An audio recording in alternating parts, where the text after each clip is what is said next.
Well, joining me live is military lawyer and defence academic Glenn Kolomeitz. Good evening to you, Glenn, and Happy New Year. Happy New Year to you too, Janie.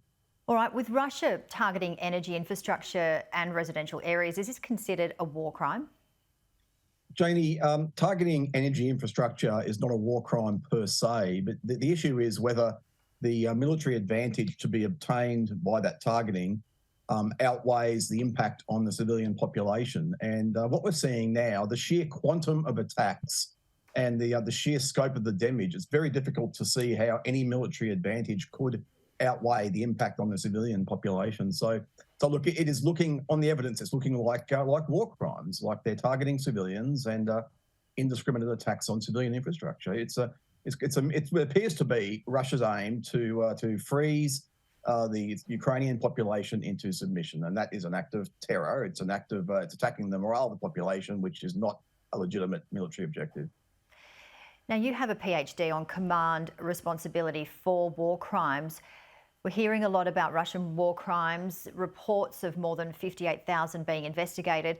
To keep it balanced, Glenn, what are we hearing about Ukrainian war crimes? Janie, it's a very good point you raised about balance. And of course, investigation of war crimes applies to both sides to a conflict.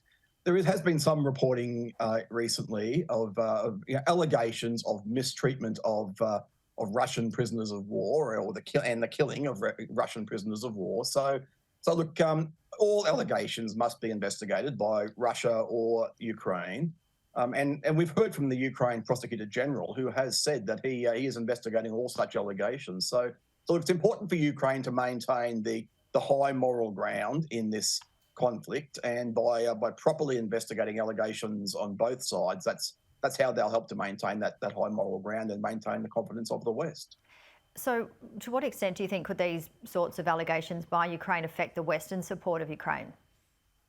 That's a good question. And Janie, Ukraine needs ongoing Western support. It needs ongoing provision of munitions, weapons and ammunition, etc., by the West, by NATO, by the US, by Australia, indeed. So look, if Ukraine is seen to be ignoring these sorts of allegations, I'm not for a moment saying that there's any evidence of that they're factually true. We just don't know at this point in time. But they can't be seen to be ignoring these allegations, and they're not ignoring these allegations because they, as I say, they need to maintain the confidence of the West that the West is backing, backing the right horse in this race, and of course we are. But there's two issues at play here. There's the aggressive war waged by Russia against Ukraine, then there's the conduct of forces within that conflict. So you'll keep those two creatures separate, and we look at the conduct of forces on both sides in the course of this war. And you were, I believe, involved in legal advice in targeting in Afghanistan, including the US President and Reaper drones. Talk to us about the legalities of what we're seeing with the drones and the legal targeting.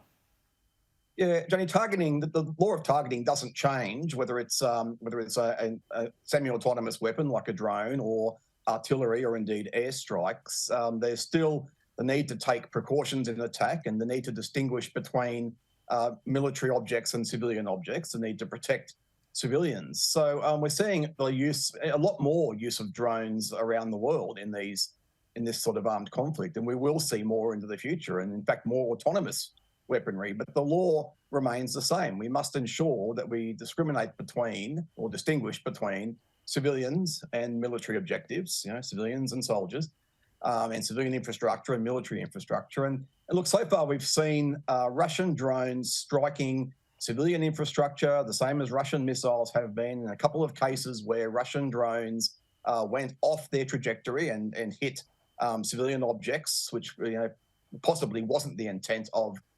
the Russian forces launching them. So look, the law still applies, manned or otherwise, drones or otherwise, the law of targeting still applies, and Russia and indeed Ukraine must still take precautions in the attack.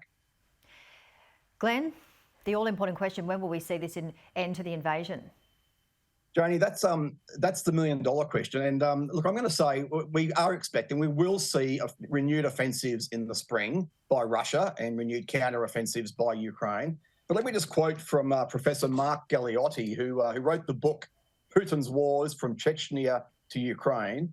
He said, the coming year will be one of war, but it carries the hope of some kind of peace.